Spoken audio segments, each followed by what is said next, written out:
Welcome back everyone to another episode of Grading Academy. I thought for this video we would play along at home with CGC's quarterly grading competition. There's 4 rounds of books, 5 books per round, and the most accurate grader wins some cool prizes. I think some CGC credit. So I've been playing along since they started about a year ago, and I have a lot of fun. I think it's a really good tool at honing your grading skills. And so the results for the first round of this contest have recently been posted, and I thought together we would go through each of the 5 books and kind of assess them and come to conclusions, and then compare with what CGC actually graded the book at. And the first book in this round was Batman #2, and my first impressions of this book were a well-presenting low-grade book. I thought this book was between a 2 and a 3. Most notably, there was extensive damage to the spine. That combined with light soiling and rips and tears throughout, I thought this book at second glance was a solid 2.5. Normally, if this was a Silver Age book or more recent, I would have awarded this book a 2, but there's something that's commonly referred to as the Golden Age bump, where CGC will award an extra grade to Golden Age books. So I thought this book was a 2 with the Golden Age bump. I thought that would make this book a solid 2.5.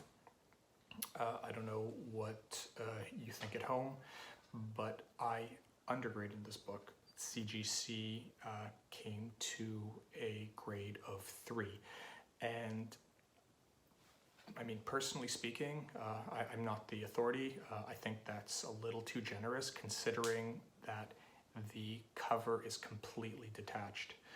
I actually didn't pick up on the cover being detached in the scans, and I might have graded it a little bit lower had I known that. But I guess it does really present well, and that really came through for this book with that grade. The second book in this round is Mystery in Space, issue 53. First impressions was this was an upper mid-range book. I actually didn't even settle on a range. My initial impression was this book was like a textbook 7.5. The book retains a lot of its original gloss, and it is a Golden Age book, so I awarded it that extra 0.5. I thought it would normally be a 7 and bumped it up to a 7.5. There is minor issues that run throughout the entire edges, all 4 edges of the book, and especially on the lower right corner of the front cover.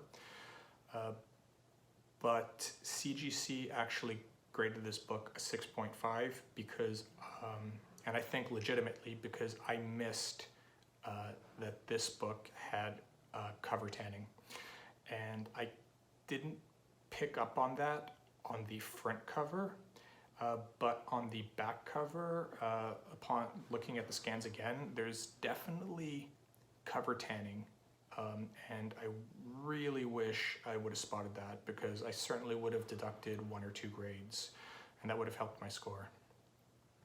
The next book is Amazing Spider-Man #9, first appearance of Electro, and I had similar thoughts to the Batman #2. I thought my first impression was this is a well-presenting low-grade book.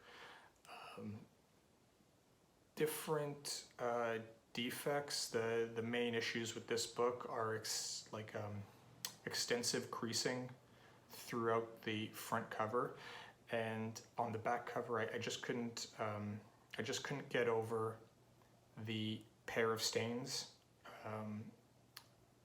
on the lower edge of the back cover.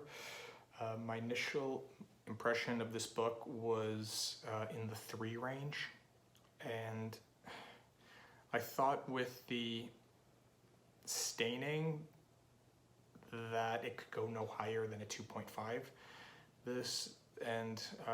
I wish I stuck with my initial first impression, because CGC did come back with a grade of 3. Moving on to Blackthorn number 75. This book on first impression was in the 8.5 to 9 range.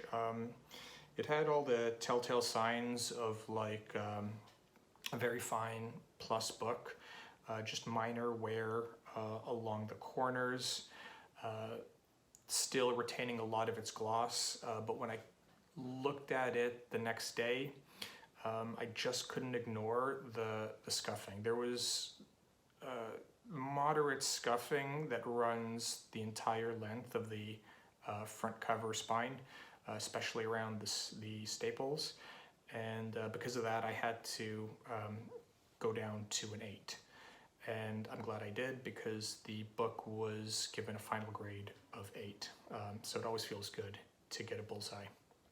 And the final book was Transformers number 1. And as best that I could see, this book only had 2 defects worth noting. There was a small crease on the top right corner of the front cover, and a medium-sized crease on the corresponding corner on the back cover. And I didn't know how hard to hit this book. My initial impression was that this book was a solid 9.4. The rest of the book presented extremely well, but I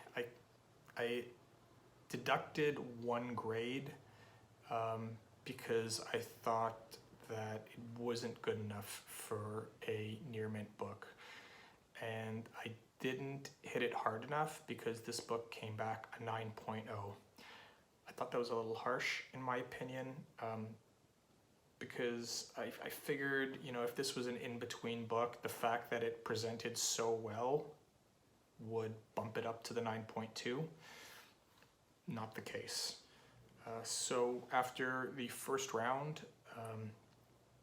that leaves me with a score of 5, an average of 1 off per book, and I think that's pretty strong. To not have any of these books in hand and to go completely by scans, I think that leaves me at the top of the pack going into round 2. If I can keep that up, I think that I should have a shot at the podium. But I'll follow up after the results from round 2 are posted. Thanks for watching.